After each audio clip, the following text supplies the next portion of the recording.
नमस्कार घंटी में स्वागत है आपका। मैं हूं योगेंद्र। आप देख रहे हैं खास खबर। खास खबर में हम बात करेंगे कोविड की। कोरोना का ये जो दौर महामारी है वो अभी भी थमने का नाम नहीं ले रहा है। ये एक चिंता का विषय इस वजह से है कि हम जिस तरह से एकदम स्वच्छंद मुद्रा में आ गए हैं कि हम ओपन सब कुछ कर दें, उसके बाद में लापरवाही से कहें खोलना सरकारों की मजबूरी कहें या फिर कहें कि जरूरत थी समय की, लोगों की भी जरूरत, लेकिन हम उसे लापरवाही में तब्दील करेंगे तो नुकसान उठा जाएंगे। और वही सब कुछ देखने को मिल रहा है। 7 राज्यों के 22 जिलों में 10% से ज्यादा केसेज सामने आ रहे हैं। अंदाजा लगाया जा सकता है कि कितनी परेशानी हो रही होगी, उसी से शायद केस बढ़ रहे हैं। हम बेशक उसे कहें कि ये त्योहार था या ये फेस्टिवल उसकी वजह से बढ़े हैं या फिर राजनीतिक आंदोलनों की वजह से बढ़े हैं, पब्लिक बिल्कुल एकदम खुला हो गया, जो भी वजह है, लेकिन मैं इसे लापरवाही का इनाम दूंगा। और उसी की बदौलत एक बार फिर से राज्यों को चिंता में डाल दिया है। बात अगर राजस्थान की कर लेते हैं, मुख्यमंत्री अशोक गहलोत को केरला की रिपोर्ट के बाद में आनन फानन में कोविड की रुई बैठक बुलानी पड़ी और उस बैठक में विशेषज्ञों के साथ साथ वो जो भी प्लान कर सकते हैं फ्यूचर का, ऐसा ना हो कि हम एक बार फिर लॉकडाउन की शरण में चले जाएं। मैं शरण इस वजह से कह रहा हूं कि लापरवाही का जो आलम हमारे देश में है वो ये संकेत देता है कि हमें वापस जाना पड़ेगा। देखिए, चाहे देश की यूनियन गवर्नमेंट हो चाहे स्टेट गवर्नमेंट हो, वो एक हद तक कोशिश कर सकते, बेशक राजनीतिक बयानबाजी कुछ भी हो, लेकिन कोई भी अपनों को ना मारना चाहता है ना कोई तकलीफ में देखना चाहता है। लेकिन अगर हम नहीं सुधरेंगे तो फिर हमें भुगतना भी पड़ेगा, ये तय मान के चलिए। अगर हमें हमारी जान की परवाह नहीं है तो दूसरा क्यों करेगा? प्रधानमंत्री क्यों करेगा? राज्यों के मुख्यमंत्री क्यों करेंगे? हम बस पे अक्सर स्वयं करें। अगर आपको आपके सामान की परवाह नहीं है तो कंडक्टर ड्राइवर का क्या लेना देना, साइड में बैठी सवारी का क्या मतलब है? आप खुद भी तो उसके लिए अवेयर रहिए। वही स्थिति कोविड के साथ में है। तो चले हमारे साथ डॉक्टर PR गुप्ता साहब जो हमारे साथ जुड़े हुए हैं आपके सामने। सुरेश चौधरी साहब कांग्रेस से सीनियर लीडर हमारे साथ जुड़े हैं। भाजपा नेता आशीष चतुर्वेदी हमारे साथ में जुड़े हुए हैं। सभी का स्वागत है। मैं गुप्ता साहब आपके पास आना चाहूंगा क्योंकि देखिए, कुछ राहत की सांस लेते हैं हम कि हाँ चलिए कोरोना थम रहा है, लोग खुल गए, बहुत अच्छा सा सुकून सा मिलता है।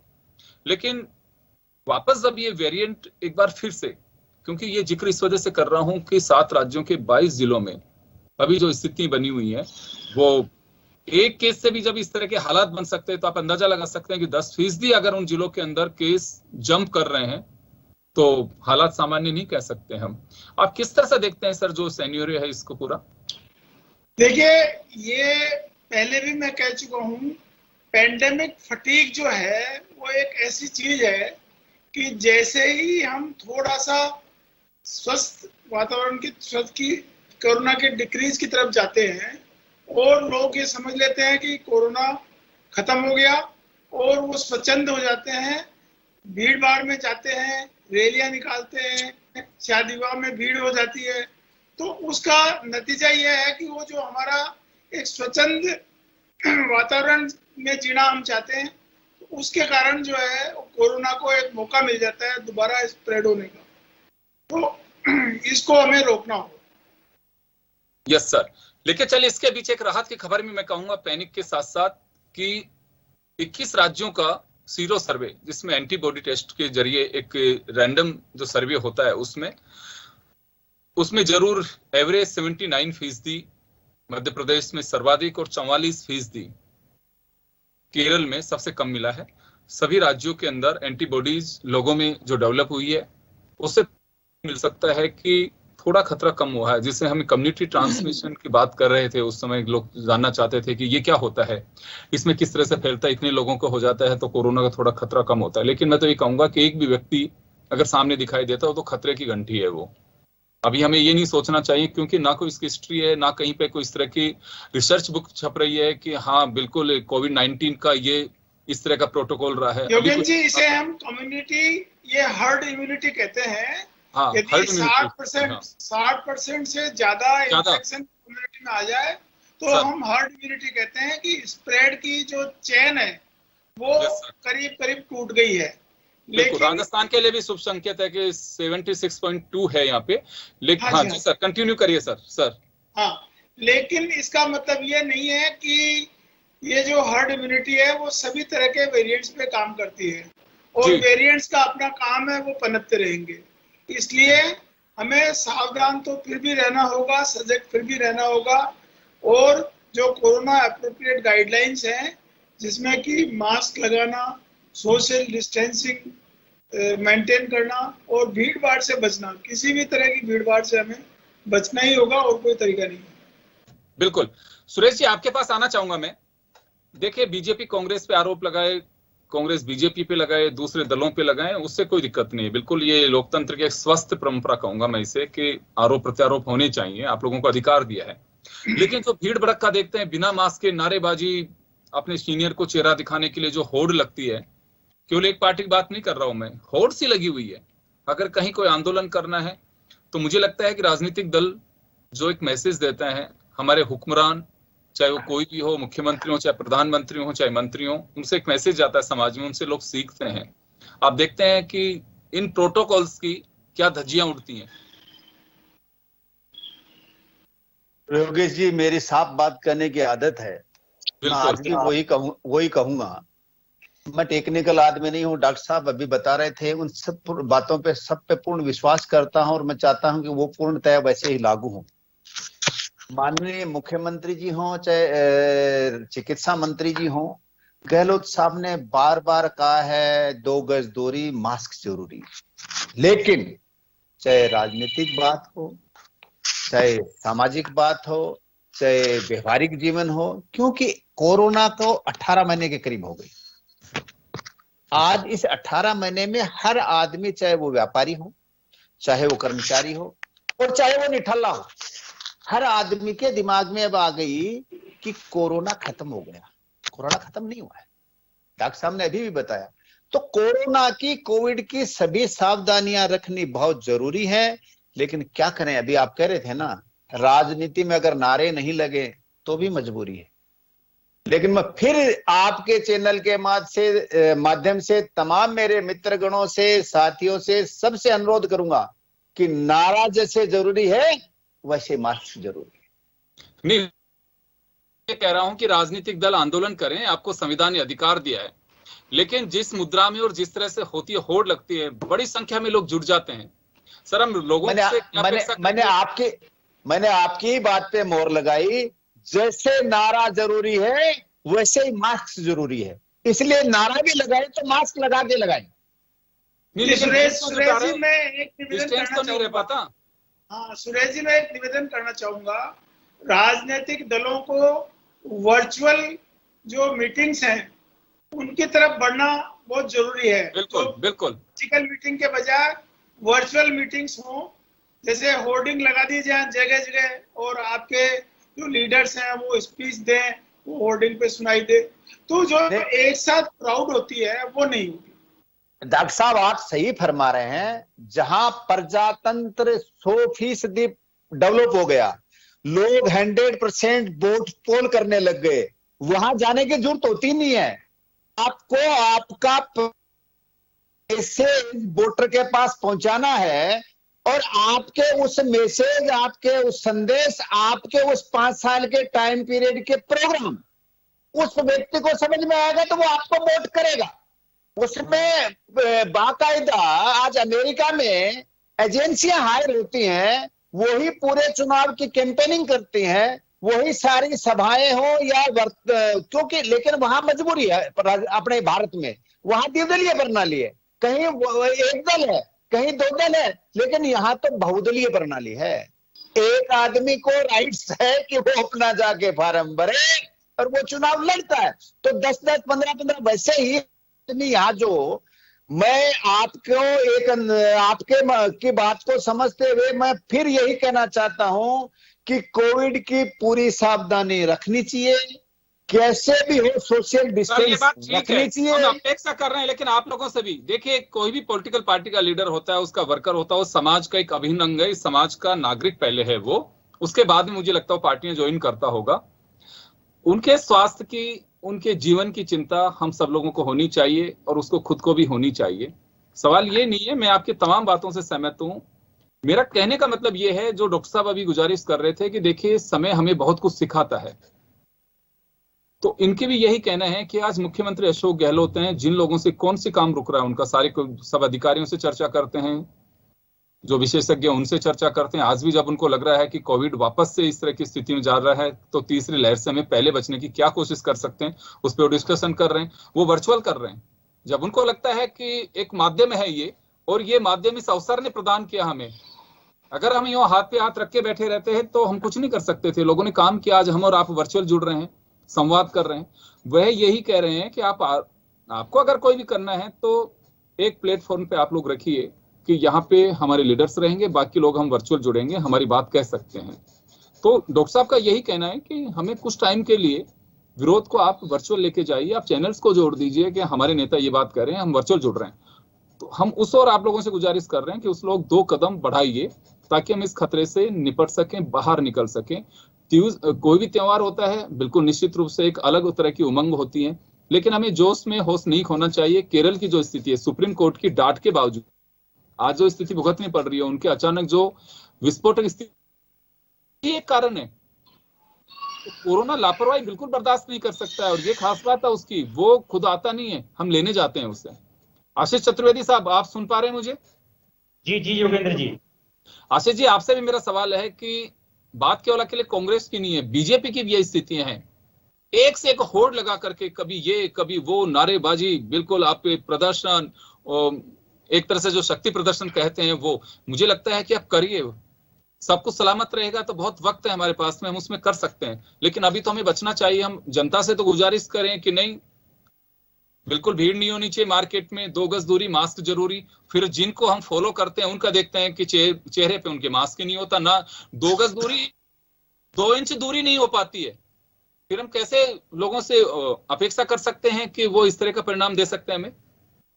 नहीं, आप बहुत अच्छी बात बोल रहे हैं योगेंद्र जी। और मैं डॉक्टर साहब को भी सुन रहा था, डॉक्टर साहब ने कहा कि हमें जो रैली है, चाहे वो धार्मिक हो चाहे राजनीतिक हो, शादी ब्याह हो, भीड़ भाड़ हो, सबसे बचना चाहिए। और चौधरी जी भी बात कर रहे थे कि हमें बहुत सावधानी बरतनी चाहिए। देखिए, अगर हम पिछले कुछ दिनों के घटनाक्रम की बात करें तो देखिए अभी श्रावण का महीना चल रहा है, और आपने भी देखा होगा कि अधिकतर स्टेट्स ने जो कांवड़िए है उनकी धार्मिक यात्रा बंद कर दी है।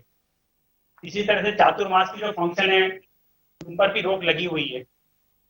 और जो ईद की सामूहिक नमाज थी उसको भी केरल राज्य को छोड़कर लगभग सभी ने उस पर प्रतिबंध लगाया, और सभी राज्यों ने उसको फॉलो भी। और केरल ने जो 3 दिन की छूट दी है उसका जो दुष्परिणाम हुआ वो हमको देखने को मिल भी रहा है।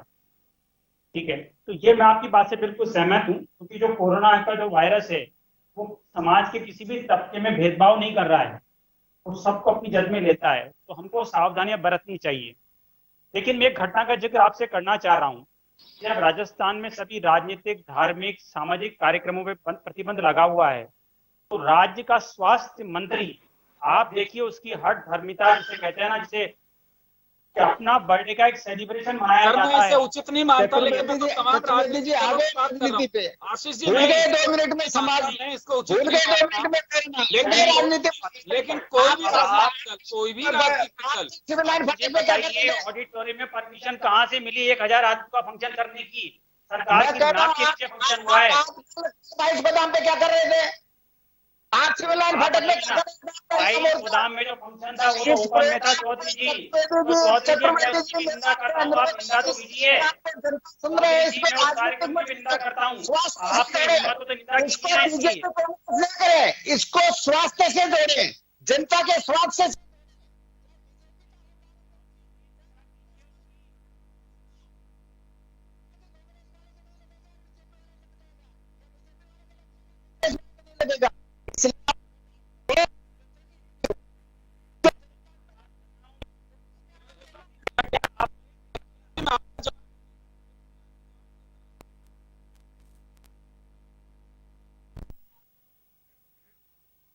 अगर कोई राजनीतिक कार्यक्रम भारतीय जनता पार्टी का होता है और उसमें कोविड प्रोटोकॉल का उल्लंघन होता है तो मैं उसकी निंदा करने को तैयार हूँ।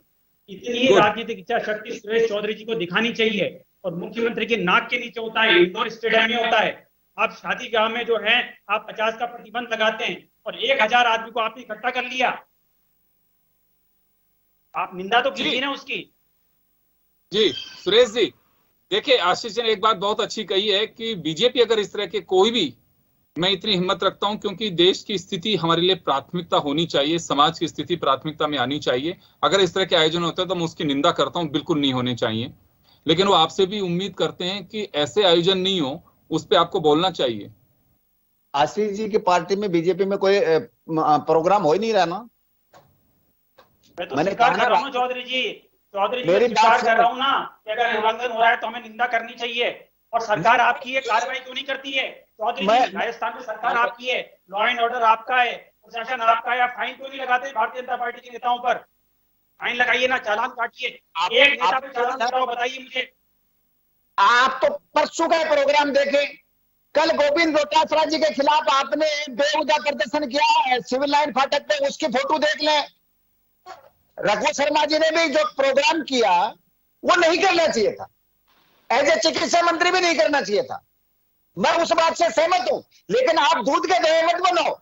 कल के फोटो और अभी योगेंद्र जी दिखा देंगे अपने को कि आपके गोविंद डोटासरा जी के नारे लग रहे थे तो कितने बाहों में उठा रखा था, पुलिस में गिर रहे थे, बेने फाड़ रहे थे। तो वो बातें ये मत करो। मैं ये कहना चाहता हूं, चाहे कांग्रेस का कार्यकर्ता हो, चाहे भारतीय जनता पार्टी का कार्यकर्ता हो, राजस्थान के मुख्यमंत्री जिस रूप से चिंतित है राजस्थान की जनता के लिए, वैसे ही आमजन को चिंतित होना चाहिए। और अपने को कोविड की जो भी गाइडलाइन है, अपने से ज्यादा डॉक्टर साहब जानते हैं, डॉक्टर साहब समझते हैं, अपन तीनों मेडिकल से नहीं है। इसलिए मेरा अनुरोध है कि मैं सभी से अनुरोध करता हूं कि आंदोलन करें, शादी में जाएं या किसी भी फंक्शन में जाएं तो कोरोना गाइडलाइन की, कोविड गाइडलाइन की पालना पूरी करें, कोरोना को निमंत्रण नहीं दें। मैं कोई पार्टी विशेष की बात नहीं कर रहा, वो चाहे कोई भी व्यक्ति हो, किसी भी पार्टी का हो, किसी भी दल का हो, अगर कोविड नियम को तोड़ता है तो वो अपराध करता है। एक और बात योगेंद्र जी, गुप्ता साहब, आज जो सैर सपाटों का एक चलन हो गया है, किसी भी तरह की जो गाइडलाइन है उनको छोड़ छाड़ के और सैर सपाटों के लिए जो भीड़ उमड़ रही है, वो भी कोई शुभ संकेत नहीं है हमारे लिए। हम कोरोना को आमंत्रण देने के बराबर ही है। इतने दिन सहन किया है हमने, थोड़े दिन और घरों में सुरक्षित रहे, वो ज्यादा उचित। बिल्कुल डॉक्टर साहब, मैं एक बात और जानना चाहूंगा कि अभी केरल में जो स्थितियां बन रही हैं कि वहां केसेस बढ़े हैं, क्या वक्त आ गया है कि केरला से जिन स्टेट्स में है वहां पे प्रोटोकॉल के तहत कुछ बंदिशें लगा दी जाएं? अगर राजस्थान की बात नहीं करूंगा, मैं तो कहूंगा पूरे देश में जब तक मुक्त नहीं होगा कोरोना से, अगर एक भी राज्य में है, एक भी जिले में है, एक भी अगर शहर कस्बे में है, तो हम महफूज नहीं है, वो कभी भी अपना आक्रमण कर सकता है। तो क्या किस तरह की सावधानी लेनी चाहिए सरकारों को, किस एक्शन मोड पे आना चाहिए? देखिए, एक बात तो यह है कि सबसे पहले तो केरल सरकार को मुस्तैद होना होगा। वो जो 3 दिन की छूट दी थी, सुप्रीम कोर्ट ने केरल सरकार की आलोचना भी की। हालांकि उस छूट को प्रतिबंध नहीं लगाया सुप्रीम कोर्ट ने, क्योंकि लगाया जाना चाहिए था। लेकिन खैर जो भी हुआ, उसके वजह से केरल को उसका भुगतान करना पड़ेगा। लेकिन केरल अकेला नहीं है, पूरे देश को भुगतान करना पड़ेगा। इसलिए आज की तारीख में केरल से जिन राज्यों की बाउंड्री है, उन राज्यों को सतर्क और केरल से आने जाने के ऊपर जो कोविड टेस्ट है उसका प्रतिबंध वापस से लगाना चाहिए। और जहां तक हो सके केरल से मूवमेंट अपने राज्यों में सीमित करना चाहिए। जी आशीष जी, आपके पास आना चाहूंगा। देखिए, बहुत अच्छी बात है, आपने 2-3 बातों को स्वीकार किया, अच्छा कहा आपने। लेकिन यहाँ देखिए, मैं प्रधानमंत्री जी के उस वक्तव्य को फिर याद दिलाना चाहूंगा, जान है तो जहान है।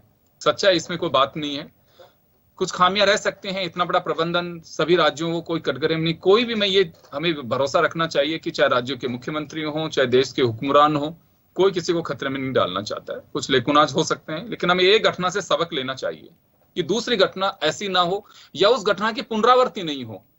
हमें यह समझना चाहिए। हम सिर्फ ये कहना चाहते हैं कि जिस तरह के आयोजन अभी हो रहे हैं, क्या पार्टी स्तर पे अभी ये लगाम नहीं लगानी चाहिए? ऑल पार्टी मीटिंग्स होती हैं, एक राज्य में आपकी गवर्नमेंट है, दूसरे राज्य में कांग्रेस की गवर्नमेंट है, अलग अलग वो है, लेकिन स्थितियां तो एक जैसी है। तो क्या होगा कि हम कुछ समय के लिए क्या इन पे सब पे रोक नहीं लगा सकते?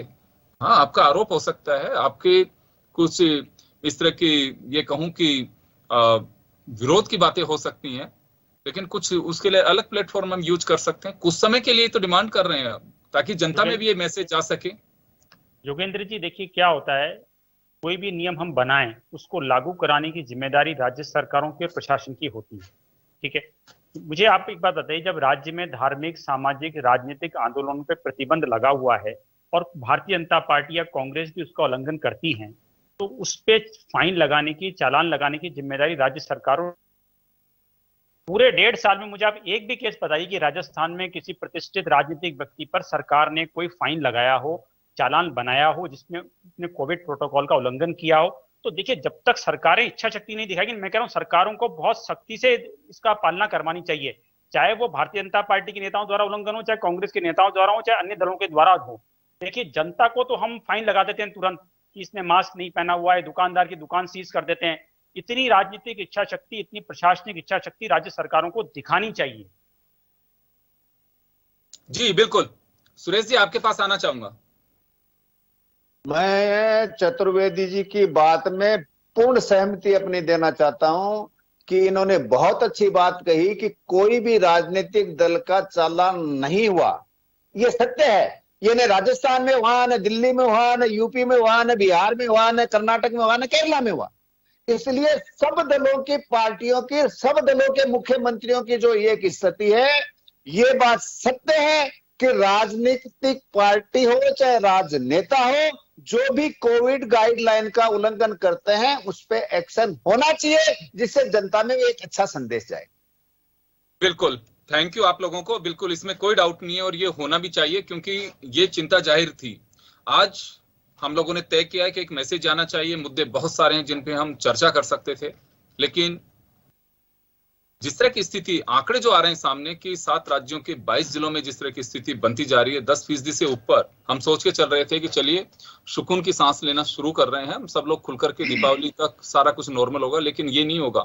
हम तीसरी लहर का जिसका जिक्र कर रहे हैं, जिसकी आशंका जाहिर कर रहे हैं, लोग उस पर ठप्पा लगा रहे हैं, ये मत होने दीजिए। अभी भी हमारे पास में वक्त है, इरादे मजबूत करिए, तभी हम इससे जीत पाएंगे। अगर सब कुछ ऐसा रहा कि कुछ नहीं, क्या होता है कोरोना, ये छींकियां हटाई, ये मास्क, सब बेकार की बातें हैं, लूट रहे हैं लोग, ये सब भ्रांतियां आप लोगों की।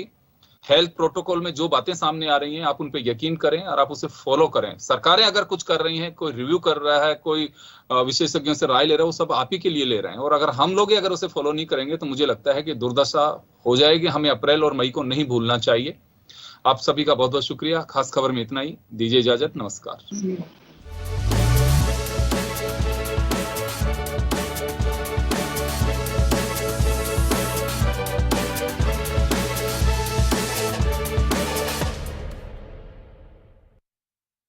जन टीवी की लेटेस्ट अपडेट पाने के लिए हमारे चैनल को जरूर सब्सक्राइब करें और नोटिफिकेशन पाने के लिए बेल आइकॉन दबाएं।